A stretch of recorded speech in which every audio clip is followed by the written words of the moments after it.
I thought it was just a fleeting moment, one of those strange, awkward encounters that would quickly fade from memory. But I was wrong. That moment turned into something far more complicated, weaving itself into the fabric of my life in ways I couldn't have anticipated. My mother, Serena, had always been the life of every party, vivacious, carefree, and endlessly charming. Her second husband, Nathan, was her complete opposite. Reserved, composed, and quietly commanding, Nathan had a presence that demanded attention without a single raised word. They were a striking pair, yet worlds apart in every way that mattered. I never truly got close to Nathan.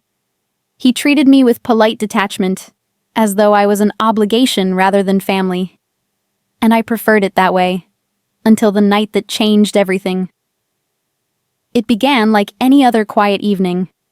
My mom had gone out with her friends, leaving Nathan and me alone in the house. She often did this, brushing off her duties as a wife in favor of her endless social life. I didn't think much of it at the time. After finishing dinner, I retreated to my room. I stood in front of the mirror, slipping out of my clothes and into something more comfortable. The house was silent, the only sound coming from the faint hum of the air conditioning. Then, the quiet was interrupted by the soft creak of my bedroom door.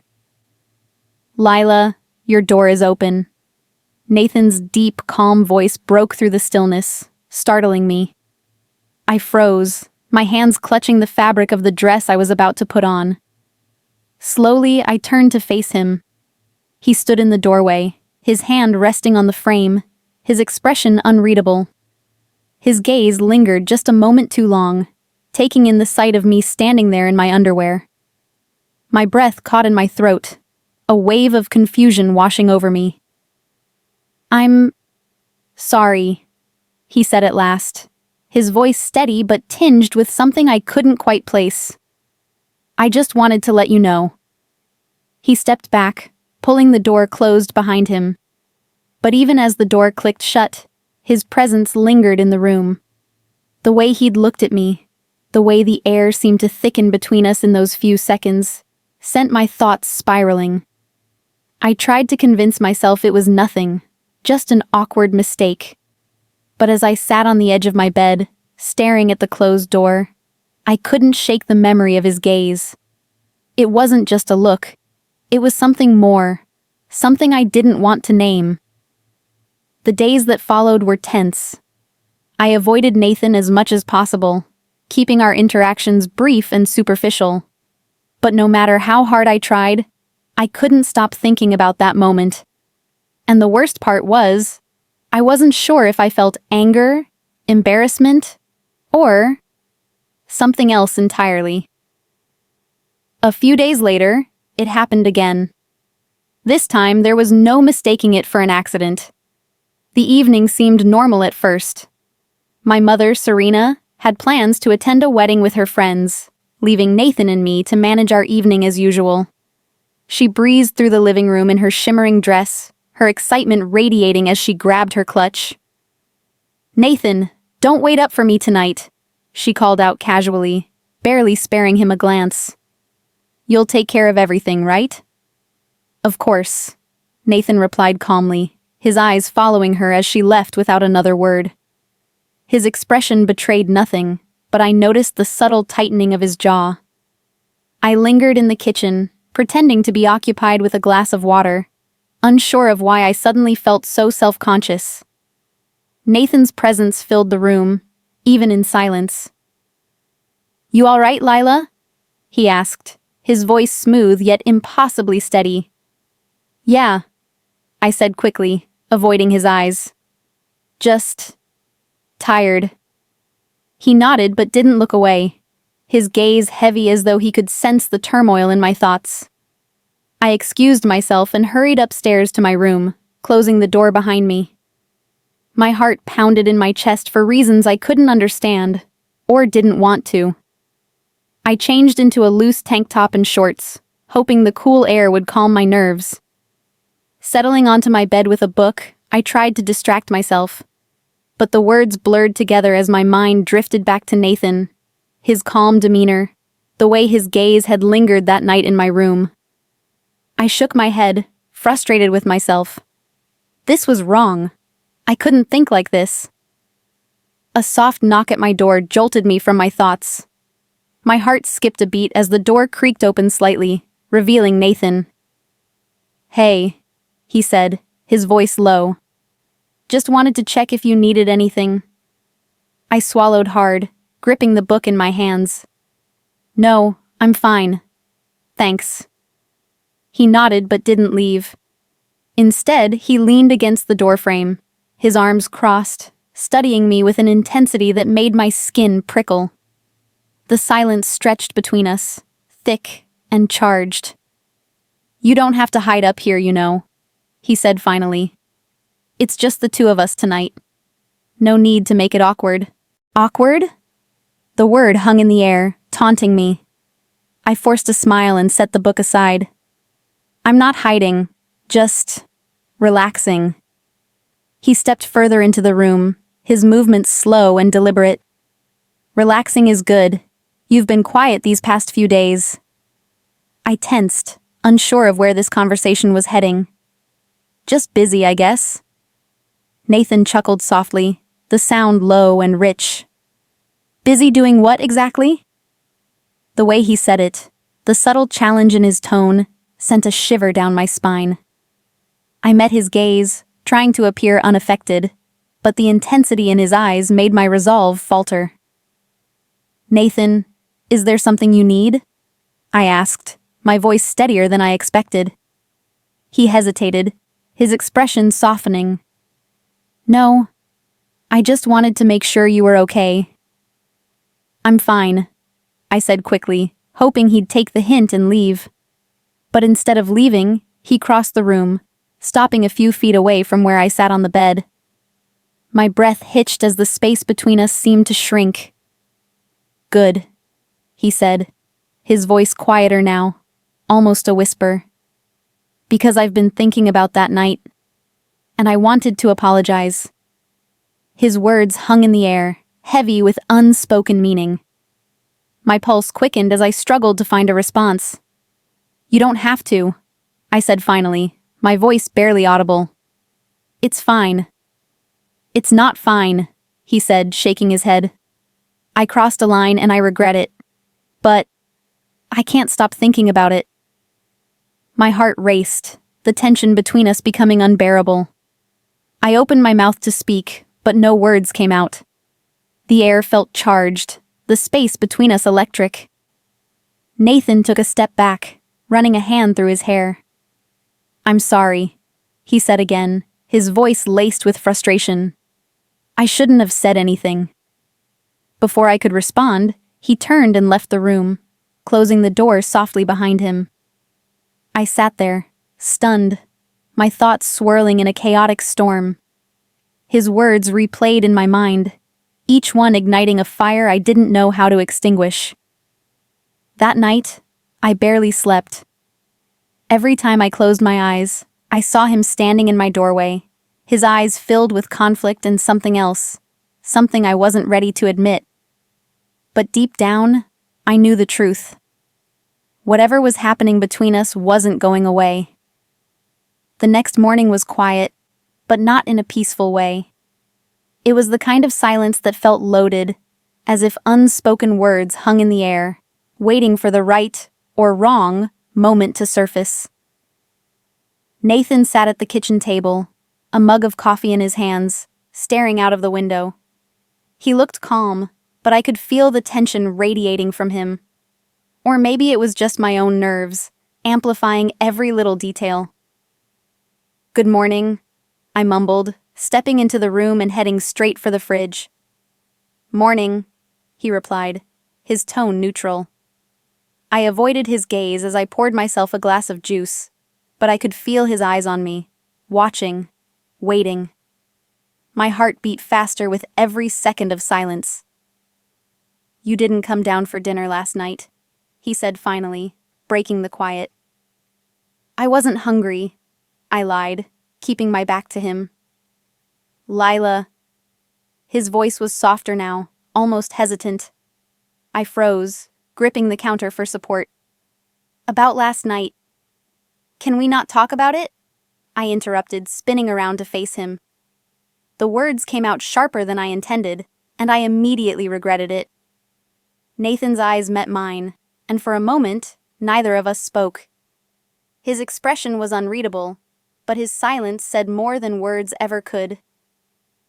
"All right," he said finally, his voice steady but laced with something I couldn't quite identify. "If that's what you want." It wasn't what I wanted. Not really. But admitting that felt dangerous, like stepping onto a path I couldn't turn back from. The rest of the day passed in a blur. My mother returned home in the afternoon, cheerful and oblivious as ever. She gushed about the wedding and her night out with her friends, completely unaware of the tensions simmering beneath the surface. "Nathan, we should plan a date night soon," she said, beaming at him as if nothing was wrong. He smiled politely, but the spark I used to see in his eyes when he looked at her was gone. Later that evening, my mom announced that she'd be going out again with her friends for dinner. "Lila, why don't you and Nathan order something nice? Consider it a treat," she said, already halfway out the door. I didn't argue. There was no point. She was already gone, leaving me alone with Nathan once again. The silence between us during dinner was unbearable. I picked at my food, barely tasting it, while Nathan sat across from me, his gaze focused on his plate. "I'm sorry," he said suddenly, his voice breaking the stillness. I looked up, startled. "For what?" "For everything," he said, meeting my eyes. "For making things complicated." My throat tightened and I looked away. "You don't have to apologize," I said quietly. "Yes, I do," he insisted. "You didn't ask for this. None of it is fair to you." His words hung in the air, heavy with guilt and regret. But beneath that, there was something else. Something unspoken that neither of us dared to name. "I don't know what you want me to say," I admitted, my voice barely above a whisper. Nathan sighed, running a hand through his hair. "I don't want you to say anything. I need you to know that this isn't easy for me either." The vulnerability in his voice caught me off guard. For the first time, I saw past the calm, composed exterior he always presented. He was struggling, just as much as I was. "I know," I said softly, surprising myself with the honesty in my tone. "It's not easy for me either." Our eyes met, and in that moment, it felt like the rest of the world faded away. The weight of everything, the confusion, the guilt, the longing, pressed down on us, pulling us closer together even as we tried to resist. "Nathan," I began, but the words caught in my throat. Before I could say anything else, he stood up abruptly, pushing his chair back with a scrape. "I think it's best if I take a walk," he said, his voice tight. "Clear my head." I nodded, unable to find the words to stop him. He grabbed his jacket and left without another word, leaving me alone in the quiet house. As the door closed behind him, I let out a shaky breath, my hands trembling. The tension between us was becoming unbearable, and I didn't know how much longer I could keep pretending that everything was fine. That night, I lay awake in bed, replaying every moment in my mind. His words, his expressions, the way his eyes lingered just a little too long. It was all too much. I didn't know what was happening between us, but one thing was clear. This was only the beginning. The days that followed were a blur of avoidance and stolen glances. Nathan and I seemed to orbit around each other in the house, careful to maintain the facade of normalcy whenever my mother was around. But when we were alone, the air between us felt thick, charged with something neither of us dared to name. One evening, my mother suggested a family outing, a rare attempt to bring us closer together. She decided we'd attend a local festival, filled with music, food stalls, and twinkling lights that gave the air an almost magical quality. I didn't want to go, but I had no choice. At the festival, my mother quickly found a group of friends she hadn't seen in years. Her excitement was palpable, and she disappeared into the crowd with them, leaving Nathan and me alone. "She really knows how to socialize," I muttered, watching her laugh animatedly with her friends from a distance. Nathan smiled faintly. "She does," he said, his tone neutral. "It's one of her strengths." But there was no warmth in his words, no genuine admiration. I noticed the way his shoulders tensed as he spoke, the way his gaze seemed distant. We walked together through the crowded festival, the noise of laughter and music surrounding us. I tried to focus on the sights and sounds, but I was hyper-aware of Nathan walking beside me, his presence pulling at my attention like a magnet. "Lila?" he said suddenly, breaking the silence. "Are you okay? You've seemed off lately." "I could ask you the same thing," I replied without thinking, my voice sharper than I intended. Nathan stopped walking, turning to face me.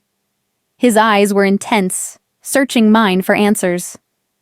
"You're right," he said after a moment. "I have been, and I think you know why." My breath caught in my throat. I looked away, pretending to be fascinated by a nearby stall selling handmade jewelry. "I don't know what you're talking about," I said, though my voice betrayed me. "Don't do that," he said softly. "Don't pretend like you don't feel it too." I froze, his words hitting me like a tidal wave. My heart pounded as I tried to formulate a response, but nothing came. The truth was, he was right. I did feel it, the pull between us, the tension that had been building since that first night. And no matter how hard I tried to ignore it, it refused to go away. Before I could say anything, my mother reappeared, her cheeks flushed from laughter. "You two look so serious," she said with a grin. "Come on, lighten up. It's a festival." Nathan and I exchanged a quick glance, an unspoken understanding passing between us. We couldn't talk about this now. Not here, not with her so close. But the weight of his words lingered, wrapping around me like a second skin. The drive home was quiet. My mother chattered away in the back seat, completely oblivious to the tension between Nathan and me. I stared out the window, my mind racing with everything he'd said. When we arrived home, my mother headed straight to her room, claiming she was exhausted. Nathan and I were left standing in the living room, the silence between us deafening. "Good night," I said quickly, turning to head upstairs.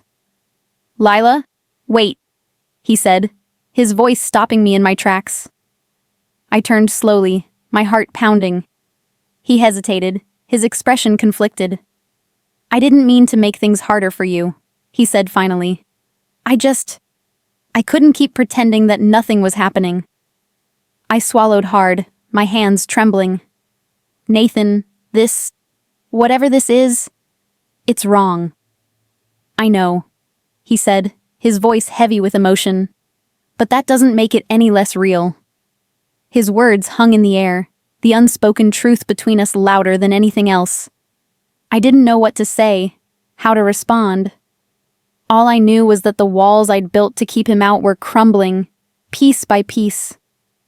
Before I could think better of it, I stepped closer to him, my voice barely above a whisper. "What do you want from me?" Nathan's gaze softened, his eyes locking onto mine. "I don't know," he admitted. "But I can't keep pretending that I don't feel this, that I don't feel something for you." My heart raced, my breath coming in shallow bursts. The intensity in his eyes was overwhelming, and for a moment, I felt like the ground beneath me had disappeared. "I need time," I said finally, my voice trembling. "I need to think." Nathan nodded, his expression unreadable. "Take all the time you need," he said softly. "But just know, I'm not going anywhere." I turned and hurried upstairs, my mind spinning. His words echoed in my head long after I closed my bedroom door. This wasn't supposed to happen. But no matter how much I tried to fight it, I couldn't deny the truth. Something between us had shifted, and there was no going back. I spent the next few days avoiding Nathan as much as possible. I needed space to think, to make sense of the whirlwind of emotions threatening to consume me. But no amount of distance could erase the memory of his words or the way he looked at me. It was as if they were etched into my very being, impossible to ignore. One afternoon, my mother announced that she'd be leaving for a weekend trip with her friends. "Just a little getaway," she said cheerfully, her suitcase already packed. "Nathan, you'll look after Lila, won't you?" Nathan smiled faintly, the expression not quite reaching his eyes. "Of course." Her departure left the house eerily quiet, the kind of silence that magnifies every little sound.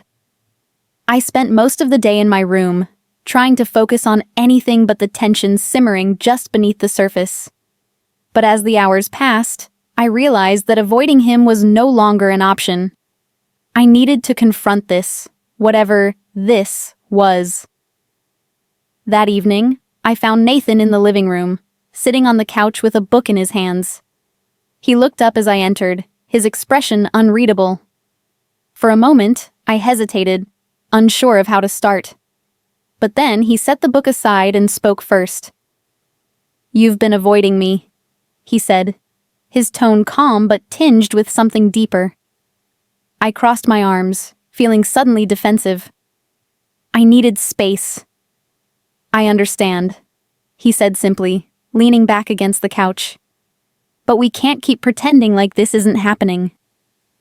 My pulse quickened, his words pulling me into the very conversation I'd been dreading, and yet craving. "Nathan, this is wrong," I said, my voice shaky. "You're my mother's husband." "I know," he replied, his eyes locking onto mine. "But do you really think I can just ignore what I feel?" I opened my mouth to respond, but found myself at a loss for words. The truth was, I didn't have an answer. I'd been trying to bury my feelings, to push them away, but they kept rising to the surface, demanding to be acknowledged. Nathan stood and took a step toward me, his movements slow and deliberate. My heart raced as he closed the distance between us, his gaze never leaving mine. "Lila," he said softly, his voice a mix of vulnerability and determination. "I don't know how this happened, but I can't pretend anymore. I care about you, more than I should." My breath hitched, his confession hanging in the air between us. "You shouldn't say that," I whispered, though my voice lacked conviction. "Maybe not," he admitted, "but it's the truth." His words stirred something deep within me, a longing I couldn't ignore. I took a step back, but the movement only seemed to heighten the tension. "What are we doing, Nathan? This can't go anywhere." "I don't know," he said, his voice heavy with emotion. "But I do know that I can't stop thinking about you. And I don't think you can either." My chest tightened, the weight of his words pressing down on me. He was right. I couldn't stop thinking about him, no matter how hard I tried. But admitting that felt like crossing a line I wasn't ready to face. Before I could respond, Nathan reached out, his hand brushing against mine. The contact sent a jolt through me, and I froze, my gaze snapping to his. "You don't have to say anything," he said quietly. I needed you to know how I feel." For a moment, the world seemed to stand still. The noise in my mind faded, replaced by the rapid pounding of my heart. I should have pulled away, should have told him to stop. But instead, I found myself leaning closer, drawn to him in a way I couldn't explain. "Nathan," I began, my voice barely above a whisper. But before I could say more, he stepped back, his hand dropping to his side. "I'm sorry," he said, his tone filled with regret. "I shouldn't have—" "No," I interrupted, surprising both of us. It's okay. He looked at me, his expression a mix of hope and disbelief. Lila, Don't, I said quickly, cutting him off. Just give me time. I need to figure this out. Nathan nodded, his gaze lingering on me for a moment before he turned and left the room. I stood there, my emotions swirling in a chaotic storm. This wasn't supposed to happen. But no matter how much I tried to deny it, I couldn't shake the feeling that something between us had already shifted beyond repair. That night, I couldn't sleep. Every time I closed my eyes, I saw Nathan, his eyes filled with emotions he shouldn't have shared, his words playing on a loop in my head. I tried to convince myself that this was all a misunderstanding, that it wasn't as serious as it felt. But deep down, I knew the truth. Morning came too quickly, the sunlight streaming through my curtains and dragging me out of my restless thoughts. I stayed in bed for as long as I could, hoping to avoid any interaction with Nathan. But as the hours ticked by, I realized I couldn't avoid him forever. When I finally came downstairs, I found him in the kitchen, making coffee. He looked up as I entered, his expression unreadable. "Good morning," he said softly, his voice cautious. "Morning," I mumbled, keeping my distance as I poured myself a glass of water. The tension in the room was suffocating, and I could feel his gaze on me as I leaned against the counter, pretending to be engrossed in my drink. "I was thinking," Nathan began, his tone careful. "Maybe we should talk, clear the air." I stiffened, my heart racing. "I don't think that's a good idea." He sighed, setting his coffee cup down. "Lila, avoiding this isn't going to make it go away. We need to figure out how to handle this." "There's nothing to handle," I said quickly, my voice shaking. Whatever this is, it has to stop." Nathan's jaw tightened, and he looked away, his frustration evident. "You think I don't know that? You think I haven't been telling myself the same thing every day? Then why are we even having this conversation?" I asked, my voice rising. "Why can't we just go back to the way things were?" "Because we can't," he said sharply, his eyes meeting mine. "You know we can't." I opened my mouth to argue, but the words caught in my throat. He was right. We couldn't go back, not after everything that had happened, everything that had been said.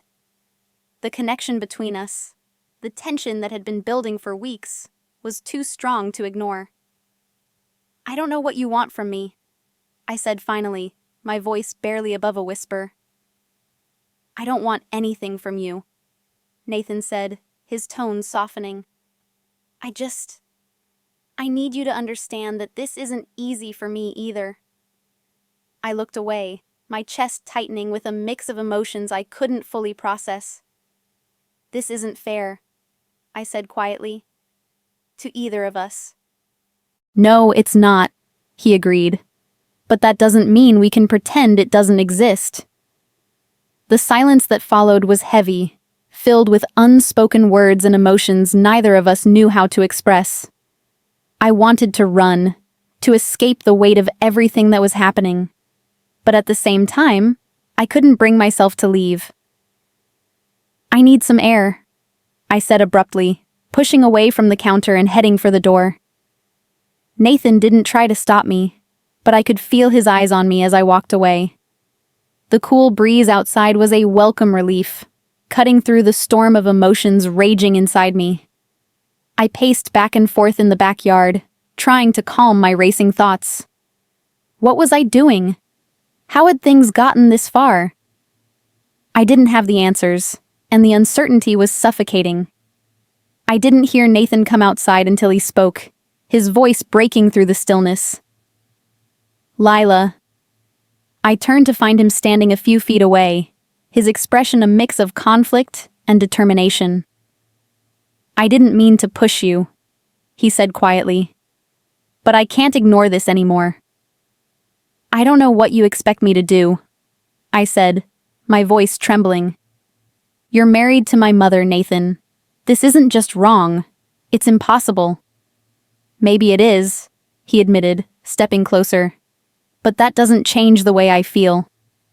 My heart pounded as he closed the distance between us, his gaze locking onto mine. Nathan, I began, but he cut me off. Just tell me the truth, Lila, he said, his voice low and intense. Do you feel it too? Or is it just me?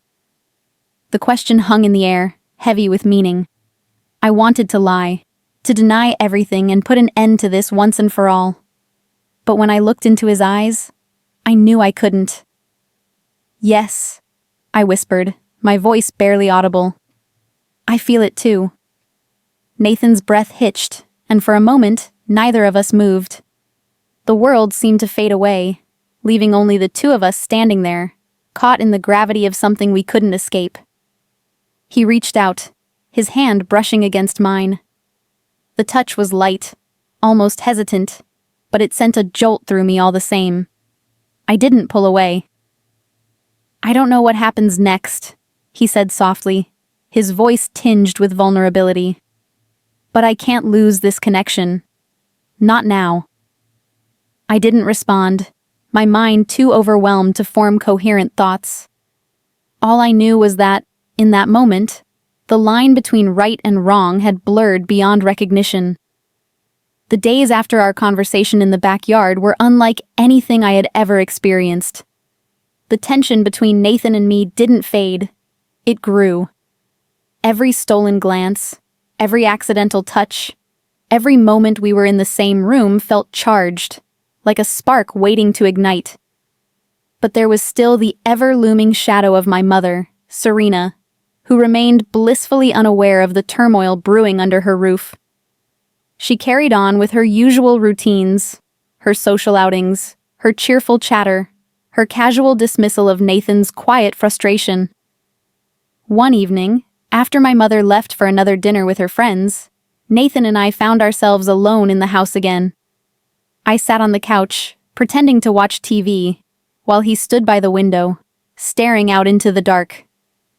The silence between us was heavy, filled with all the things we weren't saying. Finally, he broke the quiet. Lila, he said, his voice low but steady. We can't keep living like this. I turned to look at him, my heart pounding. What do you mean? He turned away from the window, his eyes meeting mine. Whatever is happening between us, it's not fair to either of us. Or to your mother. I swallowed hard, his words cutting through me like a knife. So, what are you saying? That we should just pretend it never happened? Nathan shook his head, his expression conflicted. I don't know if I can pretend anymore. But I also don't know if we can keep going down this path without destroying everything. The weight of his words settled over me, and for a moment, I didn't know what to say. He was right. Whatever this was, it wasn't sustainable. But the thought of walking away from him felt unbearable. Nathan, I said softly, my voice trembling. I don't know what to do. He crossed the room and sat down beside me, the distance between us shrinking until it was almost non-existent.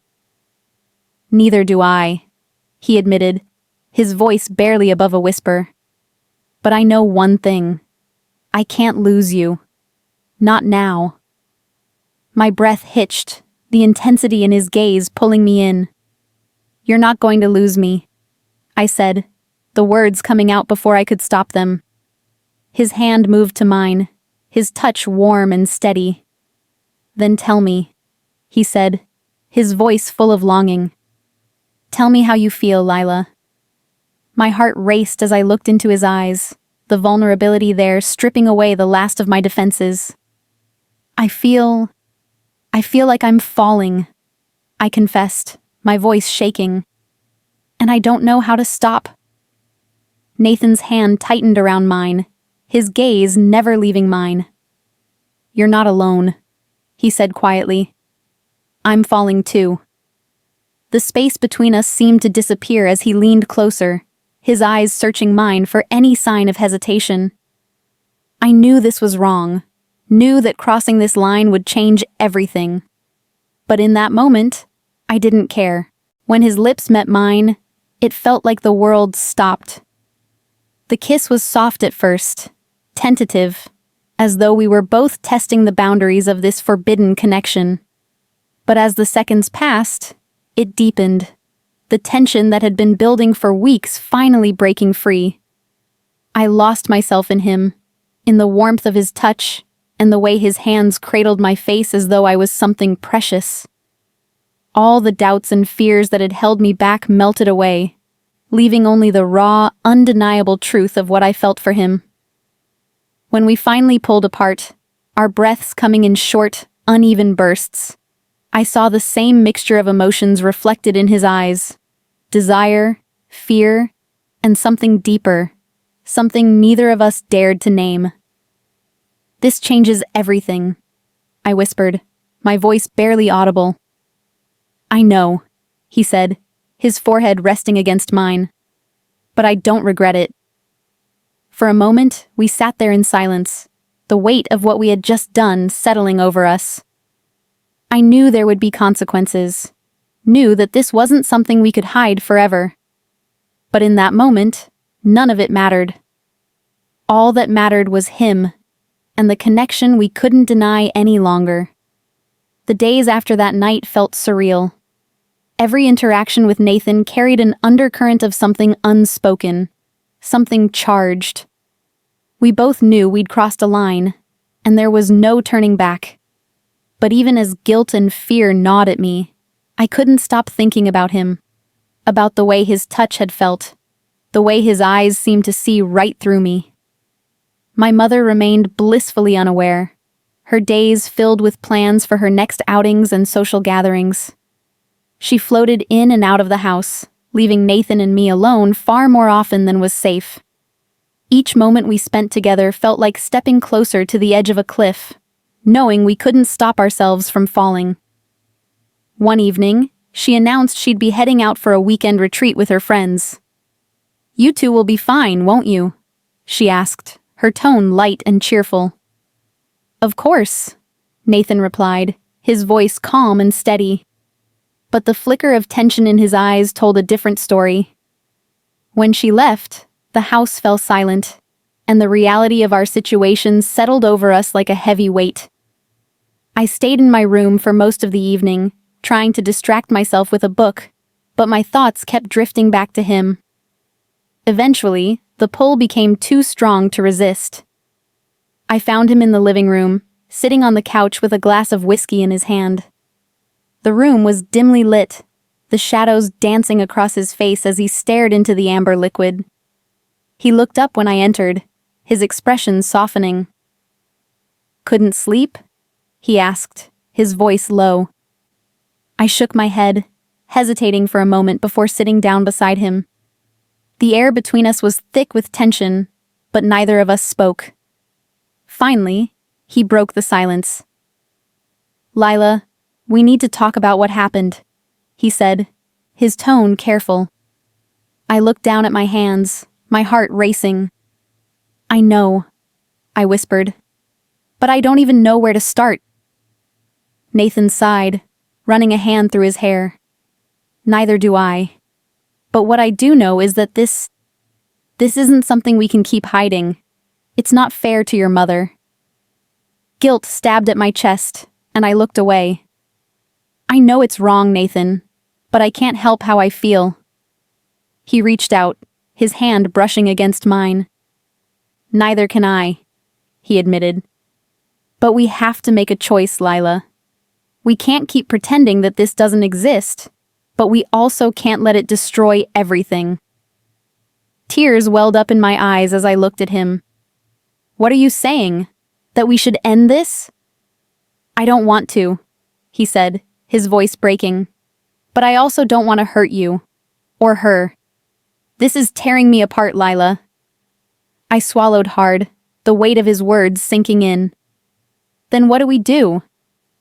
Nathan was silent for a long moment, his gaze locked on mine. "Maybe we need time apart," he said finally, his voice heavy with regret. Time to figure out what we really want, what's worth fighting for. The thought of losing him, even temporarily, felt like a knife to the heart. But deep down, I knew he was right. We couldn't keep going like this, caught in a web of guilt and longing. I don't want to lose you, I whispered, my voice trembling. You won't, he said, his hand tightening around mine. No matter what happens, you won't lose me. That night, we said goodbye. Not forever, but for now. The next morning, Nathan packed a bag and left for a trip to clear his head.